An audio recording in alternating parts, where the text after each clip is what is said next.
Alrighty, good afternoon. My name is Brody. Hello again. Let's dive right in. So this is a sequence of 3 levels.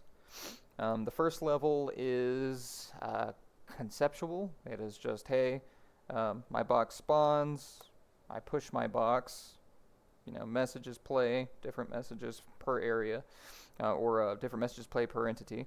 Um, Continue on. The next one is practical use of my box. Um, there's like this one, for example, where you go forward. It's like that cube is innocent. I originally planned on removing that other tile, so in order to get to this message, you'd have to push the box over the edge. So I just thought that was cute. Anyway, step on tile, spawns my box, push forward, push forward. You've doomed yourself, just like in the demo, right? And then or not.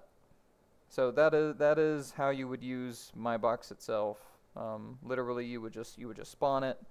Um, Functionally speaking, again, it's kind of modular, especially with the changes that I've recently made to it. Um, Anyways, now going to Brandon Rugi's his thing. It's I believe it was color matching boxes with tiles in order to make doors open, right? So it's the same thing for me. Spawn a green box. Okay, well, the green box is going to go on what is now a yellow tile, but it will remove the green box. So do that. Oh, cool. Green box is removed. Um, Notice that it removed that green box and not the one that I'm looking at now. And I'm actually going to show that, how that works. Wonderful errors. I love them. Okay, so we come into level 3. So here on level 3, we have the BP tile door. This is the tile that I use to interact with a box and also with the door/wall, right? So on this one, if we look for, let's see, specific box, right? And that is something I created in a blueprint. So I establish it's not this box. This box here, if I had summoned this white box, this box would not work. Okay? Has to be this green box. Can't be the wall, can't be a tile. It specifically has to be this box that interacts with this tile. So when this box interacts with this tile, it will then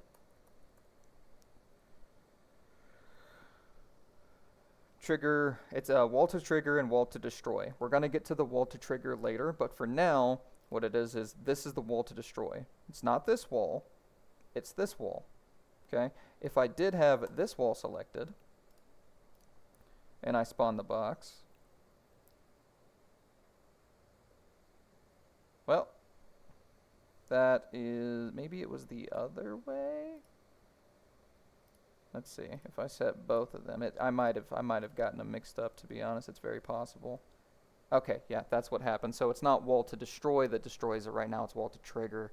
I'll show the blueprint, but you see what I mean. It's specifically the one that I allow it to be. So for the sake of this, let's see. So wall to trigger and wall to destroy. Wall to destroy is supposed to do what this is doing, but it's not. So I have to go back and rework that functionality yet again. But again, this will not work. This will, because it's what I tell this to respond to. It's specifically what is allowed. So let's open up the blueprints themselves. We will start with the BP tile door, which is the floor that you stand on. Here, it's when entered, verifies if an entity is specific box. If valid, determines identified wall/door to be destroyed, then destroys. Animation does not function currently. We'll get there. So we have event on entered, obviously, parent on entered, cast a BP entity box, color box. Then I have the variable that specifies the color box. And then if this color box is in fact valid, we will do see, it's right here, wall to trigger versus wall to destroy that I was talking about. So if we, if it's valid, it's wall to trigger, it destroys actor. Notice it's destroying actor though instead of triggering slide. What I've spent the last day plus working on, closer to 2 days now I think, is this. It is the animation. I have rebuilt this thing many times, and it's just, I don't know. So right here, custom event triggers animation after taking location into account, then sets target location for the animation. It's a custom event trigger slide. Trigger slide, we have, okay, what's it called? It's over here, I believe. It's a, yeah, lerp. So we have the vector location established. We get actor's location, wall to trigger. Wall to trigger is the same wall to trigger here. So it should be getting the same exact location. Then it is putting that location here. And I took the fall distance from the fall animation for the player when they walk off the edge, right? So it has a fall distance of 2500. It should work the same. It is the same animation. Establish target location at negative 20,000 and play from start. Set actor location. Its new location is a mixture of start location to target location negative 20,000, A and B. Return value equals new location. Now, trigger slide should, based on this, should cause the animation to play. However, when I establish this as such,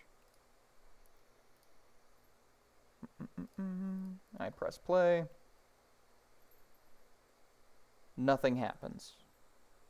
So definitely feeling some type of way about this, but I've run out of time. I have to show something. I have been working on it. I'm just not amazing with this, unfortunately. So yeah, that's where I'm at. I am going to be working on this in my free time because it's interesting. I do want to figure it out. Yeah, that's the blueprint idea that I got from Brandon Ruge. I'm not sure what it is exactly, but his implementation is different than my implementation. It's the same concept, executed differently, and as a result, mine's not functioning exactly how I want it to as far as the animation goes, because his clearly has animations that work. So for me, I had to sidestep that process and just destroy the actor altogether, which works. Functionally, this does work. It's just not what I wanted. So, I hope I covered everything. We'll see. Thank you.